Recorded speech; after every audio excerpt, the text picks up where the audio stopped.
Hey folks, just wanted to let you know this is Globetrotter Chris here, and I wanted to go ahead and do a quick video on my experience having been to Machu Picchu. But I just want to let everyone know, it not just involves going to Machu Picchu, but it's about the whole experience going to Peru and doing what I did, which was the Salcantay trek. So the first thing I wanted to mention is the company that I used was salcantay.org. Again, salcantay.org. And it was a company that I found online, and the reason I chose them is the following. There's a huge debate between doing the Salcantay trek or the Inca Trail. And the thing with the Inca Trail is that there's only so many permits that the Peruvian government will give out for trekkers on that particular pass. But as the Salcantay Pass is less traveled because it's not as famous. However, it's a debate, but in my opinion, it is the much more scenic and absolutely much more wonderful way of trekking up to Machu Picchu. You pass through some of the most beautiful areas, and the mountain range that you go through with the glaciers is truly unbelievable. In my opinion, it's a little more impressive at times than the actual Machu Picchu itself, but don't deny any fact, Machu Picchu is absolutely wonderful. So, the first thing I wanted to let everyone know is that when I first arrived to Peru, I didn't realize just how drastic the actual altitude adjustment would be for me. So I quickly learned that they offer something out there called these pills. And I'm going to spell it for you. I just wanted to give a visual out there. It is called Sorojchi, but it's spelled Sorojchi pills. And again, I'm just going to flash this in front of the camera one more time. Just so everyone knows, these are safe to take. They are absolutely wonderful. They cost, I would say, $5 to $10 US. If you go into any pharmacy whatsoever, in fact, when you're walking around the main square of Cusco, which is where I arrived in, you will definitely see those there. And all of them sell them. If you don't see them there, just write down the name before you go. Again, I'm going to post a photo of the actual pill box itself. And I would highly suggest that the minute you arrive, you buy these, so therefore you adjust to the altitude difference much more quickly. So, a couple tips I wanted to share. Number one, when I first arrived, I, of course, walked around, had lunch. Food there was wonderful. The next day, because I had a full day on my own in Cusco, I just woke up in the morning, had a nice breakfast, and I actually grabbed one of the city tour buses that you can grab at any point or any time in the main square. And it was absolutely wonderful. They take you on a fantastic drive all through Cusco. You go up to the mountain to where you see the actual white Jesus statue. Now, I'm not religious that way, but it was wonderful to go up there and see. The view is absolutely beautiful. When you do go up there, you'll see a picture on my website as my main photo. You do usually see men, women, and especially children with llamas, and are dressed in traditional Peruvian clothes. It's wonderful to just go up to them and say, may I have a photo? Most of them don't speak too much English, but they can understand a photo, enough of that. But one suggestion, folks, please tip them something. If you want to give them American money, they'll take anything pretty much, but just tip them something, because this is what they do as their livelihood.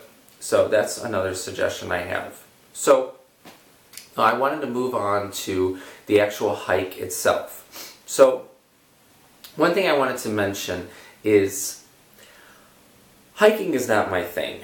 I didn't want to do the actual just taking a bus from one place to another. I wanted to do the full trek, so I said, let me do this. And I have to say, it was very challenging. However, with that challenge, you have to understand, comes the reward of all the absolutely amazing sights you see. As you're going through the Salcantay Pass, you literally go to places that you cannot go to with a car. Maybe you could take a horse. They do arrange horseback riding, meaning you can hire a horse for a part of the way. I did not do that. So a few suggestions I have is the following. If hiking is your thing, fantastic, you'll love it. If it's not, what I would highly suggest you do is pace yourself. Do not rush it.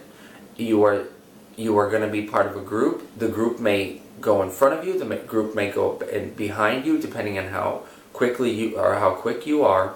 But as I've said before, do not rush. Okay. The other thing I want to mention is please stay hydrated. It is most important to carry a bottle of water, if not 2 bottles of water with you at all times. If you come across, let's say you run out of water, this is one thing that I did. They have a lot of absolutely beautiful natural waterfalls. I actually drank the water. It was suggested to me that I don't. I've lived. I'm fine. Of course, if something happens to you, I don't claim responsibility. Kidding. But I do want to mention that stay hydrated. Another thing that we did was we carried snacks with us, like little crackers, little cookies, just in case you get hungry along the pass or the trek itself. Then you can always stop, have a little snack, and then continue. Don't lose your energy. The next suggestion I have is the packing itself. So what I'm going to do is I'm going to actually do a separate video. Allow me just a little time to do that, and I'd actually like to expand on how to effectively pack for a trip to Peru / Machu Picchu. The reason I say this in general for this video is the lighter you pack, the better off you are, because think about it this way, whatever you do have porters that carry the bulk of your stuff, but during your day of trekking, you're going to have your backpack with you, or some type of backpack with you, and you want to keep it light, okay? And so, again, what I'll do is I'll do a follow-up video on best suggestions of practice for packing for the trip to Machu Picchu. The next thing I wanted to mention is when you're at the actual Machu Picchu itself, the first thing that I did before I went and did anything else was I took my passport, and I had it stamped with the Machu Picchu stamp. A couple things to say on this. Number one, no one's actually doing it for you. They have these desks or little tables set up with the actual stamps with strings on them so nobody steals them. And they have ink pads. And what you do is you just stand in line. There's a line, of course, because it's a very busy place. And you just take your own passport and you stamp it hard enough, make sure you get enough ink on there. And there's nothing wrong with this. It's perfectly fine. It's quite famous to have in your passport if you happen to go to Machu Picchu. And if you're watching this video, you're either thinking of it or you are more than interested in going to Machu Picchu. So, I wanted to talk about Machu Picchu just a little bit. Now, when you arrive to Machu Picchu, you have to understand that Machu Picchu itself is a mountain. Not only that, the city itself, a majority of it was built with the actual contents on the mountain. I don't have all the details, but they would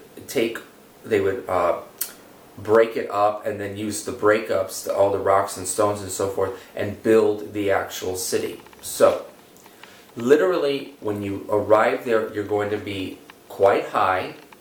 When you go through the city, you're going to be very low, and if you go to the opposite side, you're going to go pretty high again. Now, as I said before, please do not rush through this. There's an awful lot to see there. It is a very, very big place. You're going to have a lot of tourists. Here are a few suggestions I have. Number one, when you get there, take all the obligatory pictures, photos first, of course. Keep in mind that you're pretty high up, and the clouds can change very, very quickly.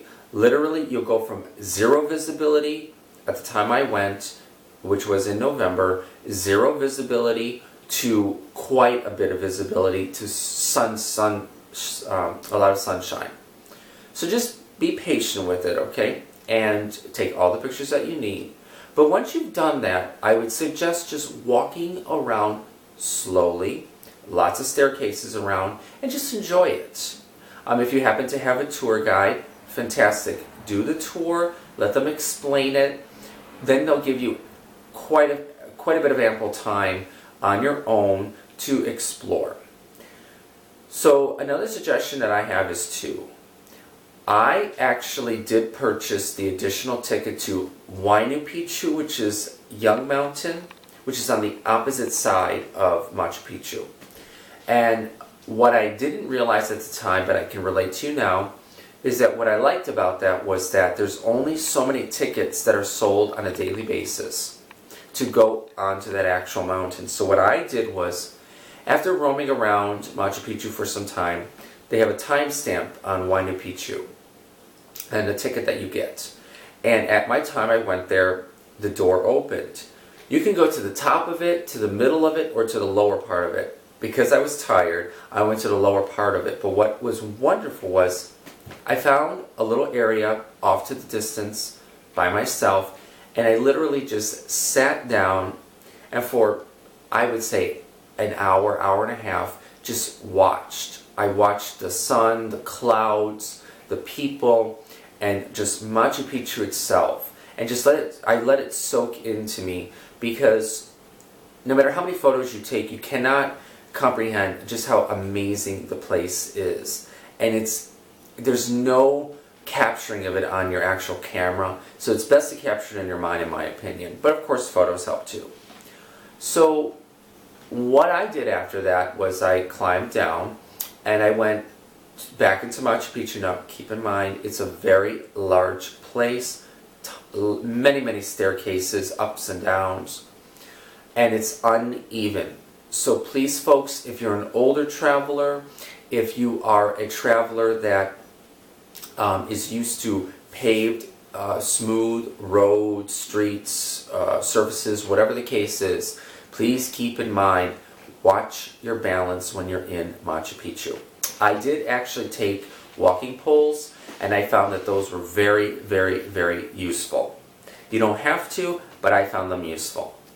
So what I did was, after my wonderful experience at Machu Picchu, I went through the entire part of Machu Picchu, back to the opposite side where the entrance is, where the famous photos and what you know in your mind, or what you've seen in your mind of Machu Picchu is. And what I did was I found a little area off to the distance by myself, and I simply sat down. And I just relaxed and watched everyone. Again, watched Machu Picchu, let it burn into my mind.